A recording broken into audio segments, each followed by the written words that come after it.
ना ना। मैं रेखा पांडे YouTube चैनल पर सभी का स्वागत, अभिनंदन एवं वंदन करती हूँ। आज एक बहुत ही सुंदर, बहुत ही पुराना लड़के के चढ़ने गीत लेके आई हूँ। जब विवाह के समय गाया जाता है ये गीत, बहुत ही प्यारा और बहुत ही पुराना गीत है। इसे आप लोग पूरा सुनिएगा। बहुत ही आनंदित गीत है, आनंद कर देने वाला गीत है ये। इसे पूरा सुनिएगा। आप सभी लोगों से निवेदन है कि बीच में इस गीत को मत छोड़िएगा, इसका पूरा आनंद लीजिएगा, क्योंकि YouTube पर एक पहली बार गीत आ रहा है। तो इसलिए आप लोग सुनिएगा, सीखिएगा, गाइएगा, ताकि हमारी पुरानी परंपराएं, पुराने गीत हमारे लुप्त न होने पाए। बहुत ही प्यारा गीत है। चलिए सुनाने चल रहे हैं। ये गीत दोनों चैनलों पर जाएगा, इनके भी चैनल पर और हमारे भी चैनल पर। तो आप लोग दोनों चैनल पर अपना आशीर्वाद, अपनी कृपा दीजिएगा। बहुत ही प्यारा गीत है। सोवत मलिनी रे मलिया जगावई, उठ मालिनी भये बिनु सारसी, उठ मालिनी भये बिनु सारसी। सोवत मालिनी के मलिया जगावई, उठ मालिनी भये बिनु सारसी, उठ मालिनी भये बिनु सारसी। घोड़वा ऊपर बैठा दुल्हे कवने रामा, आवनी बड़े बिनु सारसी,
लोग जी ऐसे दूल्हे राम के हम नबिया भई सासू का देती जवाब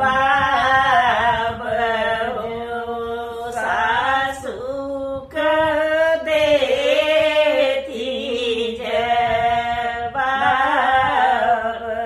हो ऐसे दूल्हे राम के हम नबिया भई सासू का देती जवाब जी सासू का देती जवाब जी। जय श्री राम। कमेंट बॉक्स में जरूर बताइएगा कि ये गीत कैसा लगा। ये चैनल पर नए हैं तो प्लीज आप लोग सब्सक्राइब जरूर कीजिएगा।